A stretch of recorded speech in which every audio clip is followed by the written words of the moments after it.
آج جہاں باقی عبادتوں میں سستی ہو رہی ہے، دعاؤں میں بھی لوگ پیچھے چلے جا رہے ہیں، مانگتے ہی نہیں ہے، اور مانگتے ہیں تو پتہ نہیں کس اسٹائل سے مانگتے ہیں، توجہ نہیں ہوتی۔ اجتماعی دعاؤں پر زیادہ زور ہے، انفرادی پر زور نہیں ہے۔ کہیں مجمع دعا مانگ رہا ہوتا تو ہاتھ اٹھا کے آمین آمین شروع کر دیں گے، بس ٹھیک ہے، وہ بھی جائز ہے، لیکن دعا میں جو اصل ہے وہ انفرادی ہے۔ دیکھیں، جب آپ کسی سے اپنی حاجت پوری کرنے کے لیے، کچھ مانگنے کے لیے جاتے ہیں، تو اکثر آپ کی کوشش ہوتی ہے کہ اس سے اکیلے میں ملو۔ اکثر کوشش کیا ہوتی ہے؟ سب کے سامنے نہیں، بلکہ آپ اس کو لیں گے، بھائی تھوڑی دیر کے لیے ذرا مفتی صاحب آپ سے کام ہے۔ ایسا ہی ہوتا ہے نا، ذرا چھاؤں میں آ جائیں تھوڑی دیر کے لیے۔ لوگ کہتے ہیں نا، مفتی صاحب کہہ رہے ہیں بھائی یہی پوچھ رہے کریں، ادھر سائڈ پہ آ جائے، تو سائڈ پہ جانے کے بعد پھر آپ کہتے ہیں یہ مسئلہ ہے، فلانا مسئلہ ہے، ڈمکانا مسئلہ ہے۔ تو سائڈ پہ لے جانے سے بعض دفعہ یہ بھی ہوتا ہے کہ سب کے سامنے آدمی اپنی بات نہیں لانا چاہ رہا ہوتا، اور بعض دفعہ یہ بھی ہوتا ہے کہ میں اپنی بات توجہ کے ساتھ سنا سکوں۔ تو دعا میں انسان، اللہ تو سب کی بات سنتا ہے، مجمع میں بھی اور تنہائی میں بھی، لیکن آپ دعا مانگنے میں جو آپ کی طبیعت لگے گی، توجہ سے مانگو گے، وہ تنہائی میں زیادہ شوق سے، زیادہ رغبت سے مانگ سکتے ہو۔ اجتماع میں ایسی رغبت اور ایسی شوق سے انسان دعا نہیں مانگ سکتا۔ وہ انفرادی دعائیں ہی ختم ہوتی جا رہی ہیں۔ قرآن مجید میں اللہ تعالیٰ نے رمضان کی جو آیتیں ہیں، ان آیتوں کے بعد ذکر کیا، وَإِذَا سَأَلَكَ عِبَادِي عَنِّي فَإِنِّي قَرِيب، اے نبی ان سے کہہ دیجئے کہ جب یہ مجھ سے میرے بارے میں پوچھیں تو آپ ان کو بتا دیں کہ میں بہت قریب ہوں تمہارے۔ اجیب دعوت الداعی اذا دعان، جب کوئی پکارنے والا، دعا مانگنے والا مجھ سے دعا مانگے گا تو میں اس کی پکار کا جواب بولے بھائی پکار کا جواب دوں گا۔ پکار کا جواب دینے کا مطلب کیا ہوتا ہے؟ قبول کروں گا اس کی دعا۔ جواب کا یہ مطلب نہیں کہ اچھا میں نے سن لیا ہے، چلو ایک جواب تو یہ بھی ہوتا ہے نا، اچھا آپ چپ ہو جا۔ ہم کسی کو پکار رہے ہوں، اگلا کہتا ہے اچھا بھائی ٹھیک ہے، پتہ چل گیا، اب چپ کر کے بیٹھ جاؤ آرام سے۔ تو اللہ تعالیٰ جب جواب دیتے ہیں تو کیا مطلب ہوتا ہے کہ اللہ تعالیٰ وہ دعا قبول کر رہے ہیں۔ ہم دعا کثرت سے مانگتے کیوں نہیں ہیں؟ اس کی وجہ یہ ہے کہ ہمارے ذہن میں ایک چیز شیطان نے بٹھا دی ہے کہ مانگو تب بھی ویسے کے ویسے ہی ہے، نہیں مانگو تب بھی ویسے کے ویسے۔ وہ فلاں آدمی تو نہیں مانگتا، وہ تو پھر بھی اس کی تنخواہ اچھی مل رہی ہے، اور میں تو کئی سالوں سے دعائیں مانگ رہا ہوں، اے اللہ میری تنخواہ ڈبل نہیں کر سکتا تو کم از کم 50% ہی بڑھا دے، تو میں تو وہی کا وہی ہوں، میری تنخواہ میں تو کوئی اضافہ ہو نہیں رہا۔ تو ہم تو دیکھتے ہیں کہ ادھر دعا مانگو کچھ بھی نہیں ہو، سوائے ثواب کے کچھ بھی نہیں ملتا۔ یہ وہ چیز ہے جو انسان کو دعاؤں سے روکتی ہے۔ حالانکہ ہم پیغمبروں کی زندگی دیکھتے ہیں تو بات بات پر دعائیں مانگتے تھے، بہت کثرت سے، بہت زیادہ۔ نوح علیہ السلام، اچھا اللہ نے ان کی دعاؤں کو قرآن میں ذکر بھی کیا ہے۔ مناجات مقبولہ ایک دعاؤں کی کتاب ہے۔ حضرت مولانا اشرف علی تھانوی رحمہ اللہ تعالی نے قرآن اور حدیث کی دعاؤں کو ایک چھوٹی سی کتاب میں جمع کر کے ایک ہفتے پہ ڈیوائیڈ کر دیا ہے اس کو، کہ آپ روزانہ ان میں سے ایک حصہ پڑھیں گے تو پورا ہفتے میں وہ تقریباً تمام دعائیں کور ہو جائیں گی جو قرآن و سنت میں بیان کی گئی ہیں۔ وہ کتاب ضرور خریدیں، رکھیں اپنے پاس، مناجات مقبولہ کے نام سے۔ تو ہم دعا کیوں نہیں مانگتے؟ مسئلہ ہمارے ساتھ یہ ہے کہ ہم کہتے ہیں کہ جو مانگتا ہے وہ بھی وہینچ کا وہینچ، اور جو نہیں مانگتا ہے وہ بھی کوئی سرخاب کے پر تو لگ نہیں جاتے کوئی مانگ رہا ہو تو۔ یہ وہ مسئلہ ہے جس کی وجہ سے لوگ دعائیں مانگنے میں بخل سے کام لیتے ہیں، جبکہ پیغمبر کثرت سے دعائیں مانگا کرتے تھے، بہت زیادہ۔ جو پچھلی آسمانی کتابیں ہیں ان میں لکھا ہوا ہے کہ یعقوب علیہ السلام اتنی کثرت سے دعائیں مانگا کرتے تھے کہ سجدے میں جا کے کہ ان کے یہ جو گھٹنے ہیں اور سر میں سخت نشان بن چکے تھے، وہ جگہ زمین پہ لگ لگ کے سخت ہو جاتی ہے نا، تو اتنی کثرت سے دعائیں، اتنی کثرت سے دعائیں۔ ہم نے جن بزرگوں کے ساتھ ٹوٹا پھوٹا وقت گزارا ان کو دیکھا کہ وہ دعا بہت لمبی لمبی دعائیں مانگا کرتے تھے، بہت لمبی۔ ہمارے شیخ کے سامنے جب کوئی آیا کرتا تھا دعا کے لیے کہتا تو ہاتھ اٹھائے بغیر ویسے ہی اس کو ایک دعا کا جملہ کہہ دیا کرتے تھے۔ کسی نے کہا کہ آپ ہاتھ اٹھا کے اس کے لیے دعا کیوں نہیں مانگتے؟ تو فرماتے تھے کہ جب میں ایک دفعہ ہاتھ اٹھا لیتا ہوں تو پھر اتنی آرام سے نیچے گراتا نہیں، کیونکہ پھر اللہ کے دربار میں اب ہاتھ اٹھا لیے تو پھر تو ایسا ان کا دل لگتا تھا، مانگتے چلے جاتے تھے، مانگتے چلے جاتے تھے۔ تو بات یہ ہے کہ جب یہ یقین پیدا ہو جائے کہ جس خالق نے ہمیں پیدا کیا ہے اور جس نے ہمیں مانگنے کا حکم دیا ہے، اس کے سامنے جب ہاتھ اٹھا کے گڑ گڑائیں گے تو وہ تھوڑا نہیں دے، وہ دعا لازمی قبول کرے گا، اور وہ لازمی ہماری مانگی ہوئی چیزیں ہمیں عطا کرے گا۔ یہ جذبہ اور یہ نیت جب انسان میں پیدا ہو جائے تو پھر اس کا دعاؤں میں دل لگتا ہے۔ کیسے نہیں لگے گا؟ آپ سوچیں کہ آپ کو کوئی بتا دے کہ یہ جو سیٹھ صاحب ہے بہت بڑے، آپ جا کے ان سے مانگو، یہ ٹائم نکال کے بیٹھے ہوئے ہیں، جتنا مانگو گے، جو مانگو گے یہ دیں گے۔ تو اب آپ بتاؤ، آپ یہ کہو گے کہ میرے پاس مانگنے کا ٹائم نہیں ہے؟ ایسے موقع پہ آپ یہ کہو گے؟ آپ جائیں گے اور بسم اللہ کر کے شروع ہو جائیں گے۔ آپ بولیں گے سر یہ مجھے 10 فائلیں چاہیے بحریہ ٹاؤن کی۔ آپ سوچو گے 10 نہیں ملی تو 9 تو مل جائے گی۔ سر مجھے یہ بھی چاہیے، مجھے یہ بھی چاہیے، مجھے یہ بھی چاہیے، اور آپ کو یقین ہو کہ یہ دے رہا ہے، تو آپ کبھی بھی کنجوسی سے کام نہیں لو۔ پھر آپ یہ نہیں کرو گے کہ آپ مانگتے ہوئے جو ہے نا، اس سے آپ جب مانگ رہے ہو تو آپ کی کبھی ادھر دیکھ رہے ہو، کبھی ادھر دیکھ رہے ہو، کبھی ناک میں انگلی گھما رہے ہو، کبھی سر میں کھجا رہے ہو۔ کوئی آ کے اس دوران آپ کو چھیڑے گا تو آپ کہو گے یہاں سے دفع ہو جاؤ۔ بھی میں کام کر رہا ہوں، ایک بندہ سخاوت جوش میں آیا ہوا ہے ابھی، اور فائلیں بحریہ ٹاؤن کی فری میں بانٹ رہا ہے۔ اس نے کہا بھائی جتنی مانگو گے دے دوں گا، اور جو مانگو گے دے دوں گا، تو ابھی تو میرے پاس ٹائم کم ہے، مقابلہ بہت سخت ہے۔ اور پھر اس میں آپ کو الفاظ بھی خود بخود آ جائیں گے، کس طرح سے سمجھانا ہے، مختلف طریقوں سے آپ بات کو گھماؤ گے۔ سر پلیز آپ بات کو سمجھا کریں، میں آپ کے پاس آیا ہوں، آپ کو پتہ ہے میں ادھر بھی جا سکتا تھا، وہ وسیم کباڑیہ کا بزنس بھی آج کل بہت چل رہا ہے، میرے پرانے اچھے تعلقات ہیں، لیکن مجھے پتا تھا کہ آپ ہیں، آپ جیسا سیٹ تو کوئی ہے ہی نہیں، اور ہر مشکل میں آپ نے میری مدد کی ہے۔ جو الفاظ بھی اس کی سخاوت کو ابھارنے والے ہوں گے، وہ تمام آپ اس موقع پر اس کے اوپر انڈیل دو گے، پورا دیگچہ بھر کے اس کے اوپر ڈال دو گے آپ۔ تو اللہ سے جب مانگتا ہے انسان اور اس کو یقین ہو کہ اللہ میری دعا کو پورا کرے گا، تو اس یقین کے ساتھ جب دعا مانگی جاتی ہے تو اس کا اسٹائل کچھ اور ہوتا ہے، اور ایک فارمیلٹی پوری کرنے کے لیے دعا جب مانگی جاتی ہے جیسے کہ ہمارے ہاں ہو رہا ہے، تو اس کا اسٹائل اور انداز کچھ اور ہوتا ہے۔ ہمارے ہاں دعا پڑھی جاتی ہے، مانگی نہیں جاتی۔ ربنا آتنا فی الدنیا حسنۃ وفی الآخرۃ حسنۃ وقنا عذاب النار، آمین۔ اور کہ ربنا ظلمنا انفسنا وان لم تغفر لنا وترحمنا لنکونن من الخاسرین، آمین۔ یہ دعا مانگی جا رہی ہے یا پڑھی جا رہی ہے؟ یہ تو پڑھی جا رہی ہے، آمین بھی پڑھا جا رہا ہے اس پہ۔ تو اللہ نے ہمیں یہ نہیں کہا کہ اقرؤوا الدعاء عند ربکم، اپنے رب کے سامنے دعائیں پڑھا کرو۔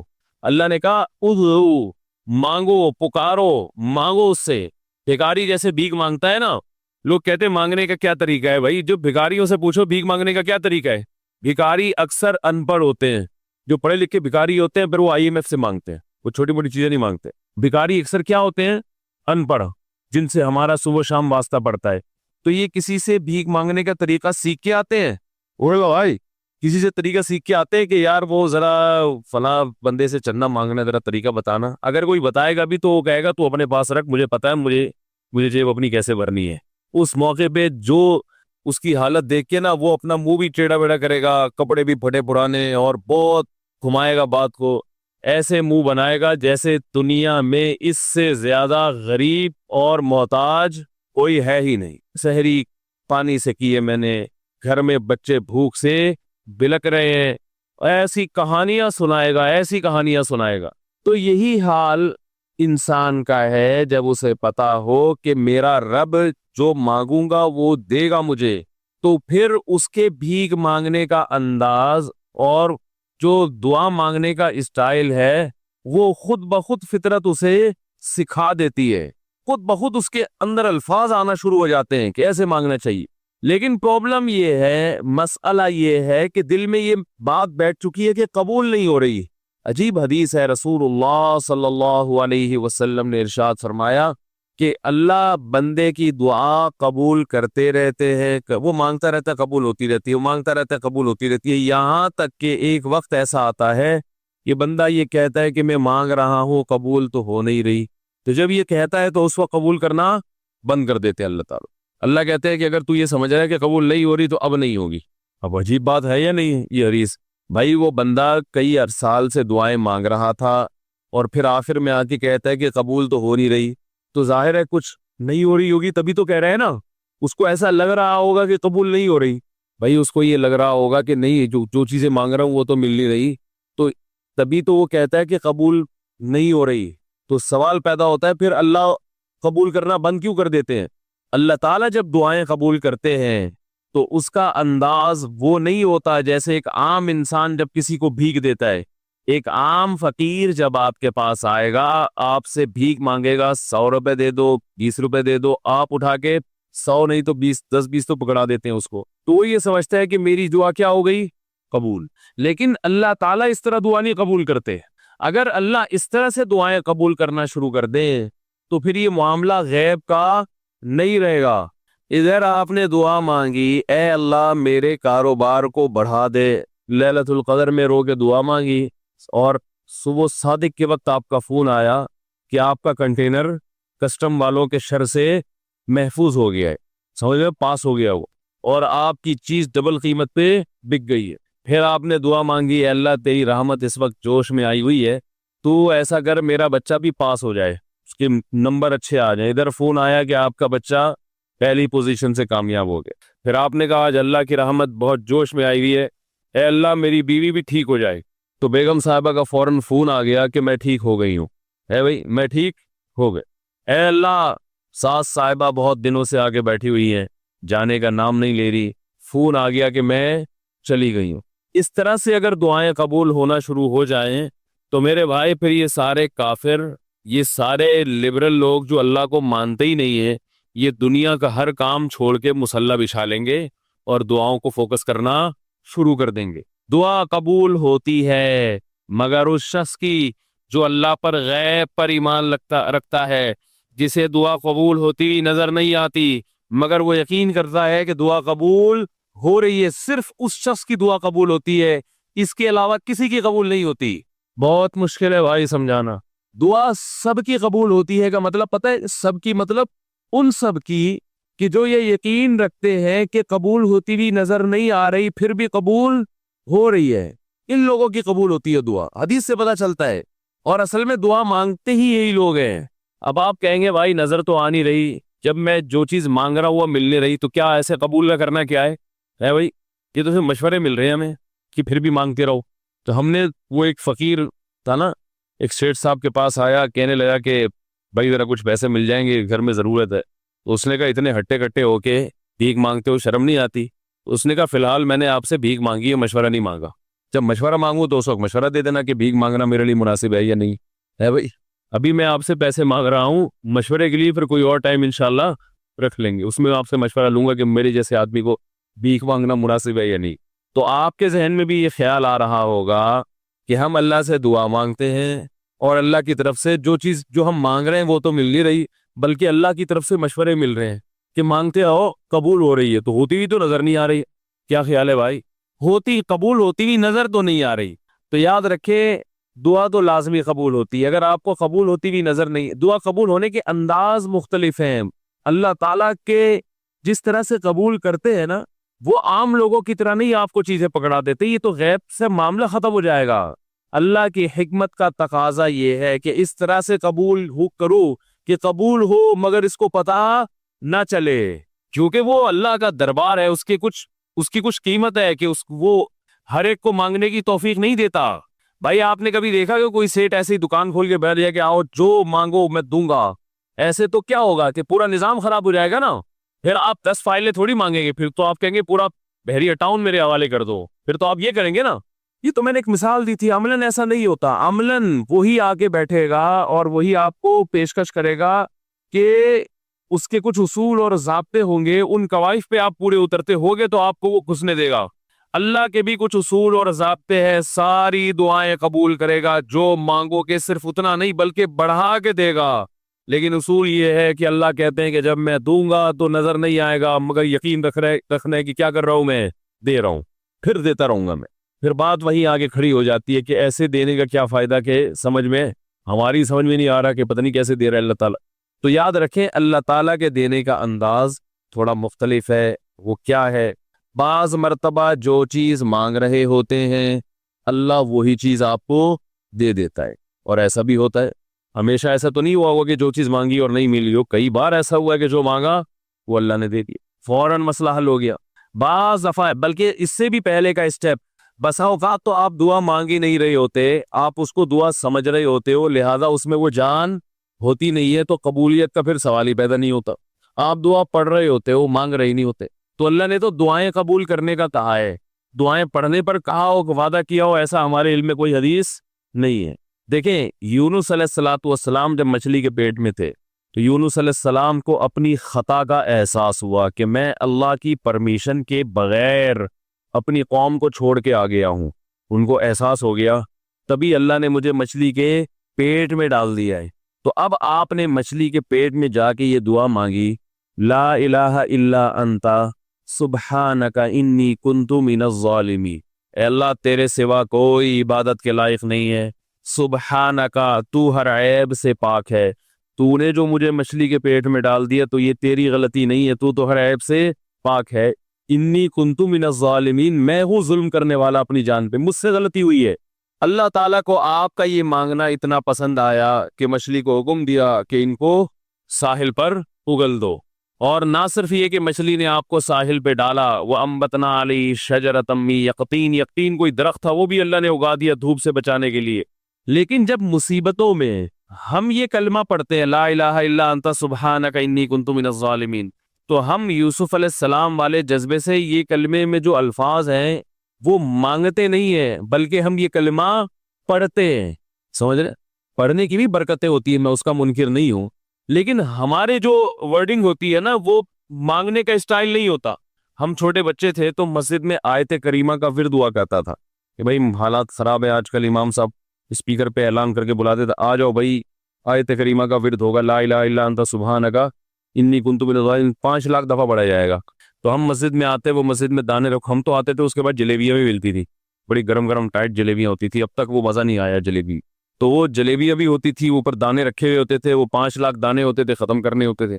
تو پھر ہم کیا کریں, لا الہ الا انت سبحانک انی کنت من الظالمین, لا الہ الا انت سبحانک. اس میں فراڈ نہیں کرتے تھے, پڑھتے پورا تھا الحمدللہ. بعض لوگ تو کیا کرتے تھے, ایک مٹھی لی لا الہ الا انت سبحانک انی کنت من الظالمین, پھونک مارا اور سائڈ پہ رکھ دیا. وہ یہ ڈرامے بھی ہوتے تھے, لیکن ہم پورا ہی پڑھتے تھے. لیکن اس میں مانگنے کا انداز تو نہیں ہوتا تھا, لا الہ الا انت سبحانک انی. پھر اس میں بچے تھے, شرارت بھی شروع ہو جاتی تھی. دیکھنے کوئی ادھر دیکھ رہا ہے تو ایک دانہ اٹھایا, لا الہ الا انت سبحانک انی کنت من الظالمین, یوں کر کے اس کی ناک پہ مارا ہے. کوئی ادھر دیکھ رہا ہے تو اس کی جیب میں ڈال دیا. تو یہ دعا مانگی جا رہی ہے, یہ تو پڑھی جا رہی ہے, ایک فارمیلٹی ہے کہ 5 لاکھ پورے کرنے ہیں, اس کے بعد جلیبی کھانا ہے اور نکلنا ہے. تو آج بھی ایسا ہی ہو رہا ہے, امام صاحب دعا مانگتے ہیں, لوگ کہتے ہیں یار چلو جب نماز پڑھ لی, 4 رکعتیں پڑھ لی, سلام بھی پھیر لیا, تو اس میں کیا جا رہا ہے, یہ بھی پورا ہی کر لو. ایسا ہی ہوتا ہے نا, یہ بھی پورا ہی کر لو, آمین آمین کہہ لیں گے. امام صاحب ڈرائیور ہیں, ہم پیچھے مقتدی ہیں, تو جہاں اتاریں گے وہی اتریں گے ہم لوگ, پہلے تو نہیں اتر سکتے. تو یہ ایک لوگوں کے ذہن میں تصور ہے. نبی صلی اللہ علیہ وسلم نے فرمایا, اللہ ظہر قلب کے ساتھ دعا کی طرف توجہ نہیں دیتے. ظہر قلب کا مطلب آپ کا دل حاضر نہیں ہو, کچھ اور سوچ رہے ہو, اور ادھر سے آپ نے ویسے ہی ایک فارمیلٹی پوری کرنے کے لیے. اللہ کہتے ہیں کہ جب تو مانگنے میں مخلص نہیں ہے تو میں تجھے کیوں دوں. تو مانگنے میں ہی مخلص نہیں ہے. تو بعض دفعہ بلکہ اکثر ایسا ہوتا ہے کہ ہماری دعا میں جان ہی نہیں ہوتی. آدم علیہ السلام کو جب جنت سے نکالا گیا تو پریشان تھے, بے چین تھے, مضطرب سے, میں کیا کروں کہ اللہ مجھ سے خوش ہو جائے. اس بے چینی میں الفاظ نہیں آ رہے سمجھ میں. فَتَلَقَّى آدَمُ مِن رَبِّهِ كَلِمَاتٍ, اللہ فرماتے ہیں اللہ نے آدم کے دل میں کلمات ڈال دیے ان کی بے چینی کو دیکھ کر کے, اس طرح سے مجھے مانگو. جب انسان اخلاص کے ساتھ دعا مانگتا ہے تو الفاظ کا القاء کہاں سے ہوتا ہے, اللہ کی طرف سے وہ القاء ہونا شروع ہوتا ہے. اللہ کہتے ہیں اس طرح سے مانگ. حضرت حکیم اختر صاحب رحمہ اللہ تعالیٰ نے ایک واقعہ بیان کیا, فرمایا کہ ایک شخص نے حرم میں, انہوں نے دیکھا یا کسی اور بزرگ نے دیکھا کہ حرم میں ایک شخص اللہ سے دعا مانگ رہا ہے گناہوں کی معافی کے لیے, اور اللہ سے کہہ رہا ہے کہ اے اللہ اگر تو میرے گناہ معاف کر دے گا تو بھی خوش ہوگا, اور تیرے حبیب محمد صلی اللہ علیہ وسلم بھی خوش ہوں گے کہ ایک آدمی کی بخشش ہو رہی ہے, اور تیرا یہ بندہ بھی خوش ہو جائے گا. اور اگر معاف نہیں کرے گا تو بھی خوش نہیں ہوگا, کیونکہ اللہ کو جہنم میں ڈال کے خوشی تو ہوتی نہیں ہے بندوں کو. اور تیرے حبیب محمد صلی اللہ علیہ وسلم کو پتہ چلے گا وہ بھی خوش نہیں ہوں گے, اور میں بھی خوش نہیں ہوں گا. شیطان خوش ہوگا جو تیرا دشمن ہے. اب خود سوچ لے, تو اپنے دشمنوں کو خوش کرنا چاہتا ہے, یہ اتنے سارے ہیں, وہی اتنے سارے دوست ہیں تیرے, ان کو ناراض کر کے تو خوش کس کو کر رہا ہے؟ اپنے تو جو تیرا بھی دشمن ہے، میرا بھی دشمن، اور تیرے حبیب محمد صلی اللہ علیہ وسلم کا بھی دشمن ہے۔ تو دیکھو کیسے الفاظ ہیں اس کے۔ تو ایسا کہ بظاہر بخشش کے علاوہ کا آپشن چھوڑا ہی نہیں۔ کیا خیال ہے؟ حجاج ابن یوسف بڑا ظالم تھا، بڑا ظالم۔ موت کا جب وقت آیا تھے، یہ لوگ ایمان والے، چاہے ظالم تھے، بدعمل تھے، لیکن اللہ پر ایمان بہرحال رکھتے تھے، ان کو پتا تھا کہ میں غلط کر رہا ہوں۔ جب موت کا وقت آیا تو کہنے لگا کہ اے اللہ لوگ کہتے ہیں کہ تو مجھے نہیں بخشے گا، لوگ کہتے ہیں کہ میرے جیسے گناہگار کو تو نہیں بخش سکتا۔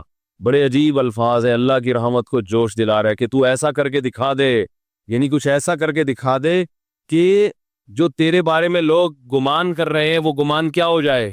یہ بالکل ایسے ہے جیسے کوئی بہت بڑا سیٹ ہو، آپ اس سے بہت زیادہ بڑا قرضہ مانگنے کے لیے جائیں جو کہ عام طور پر نہیں ملتا، لیکن آپ اس کو جوش دلا رہے ہو کہ لوگ کہتے ہیں کہ تو اتنا بڑا قرضہ نہیں دے سکتا، تو آج تو اپنی سخاوت دکھا دے کہ میں اتنا بڑا قرضہ بھی دے سکتا ہوں۔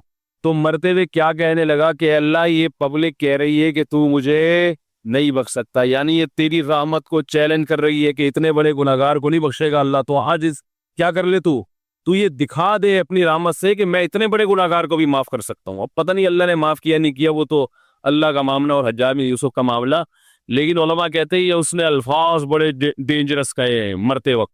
ڈینجرس کا مطلب یعنی دوسرے معنی میں ایسے ہے کہ اس نے اللہ کی عرش کو ہلا دیا ہوگا۔ اللہ کو مانگنا اتنا پسند ہے۔ پہلی بات تو یہ ذہن میں رکھے کہ اس سے بڑی کوئی عبادت نہیں ہے دعا سے، اور دعا سے مشکل کوئی عبادت نہیں ہے۔ نماز پڑھنا آسان ہے، زکوٰۃ دینا آسان ہے، روزہ رکھنا بھی آسان، سب سے مشکل کام کیا ہے؟ دعا مانگنا۔ اسی وجہ سے ہم نے جن لوگوں کو دیکھا کہ وہ واقعی دیندار ہے، اللہ والے ہیں، ہم نے صرف انہی کو دعائیں مانگتے ہوئے دیکھا ہے۔ عام لوگوں کو ہم نے دعاؤں کو اتنا فوکس کرتے ہوئے نہیں دیکھا، وہ دوسری چیزوں کو زیادہ فوکس کرتے ہیں، دعاؤں پہ زیادہ زور نہیں ہوتا ان کا۔ وظیفوں پہ تو ہوگا صبح شام، یہ والا اتنی دفعہ، وہ والا اتنی دفعہ، وہ بھاگ گئی واپس آ جائے اس کے لیے اتنی دفعہ، وہ جا نہیں رہی اس کے لیے اتنی دفعہ، یہ وظیفوں پہ تو ہوگا زور۔ ایسے ہوتا نا ہاتھ اٹھا کے اللہ سے گڑگڑا کے مانگا جائے، یہ چیزیں کم۔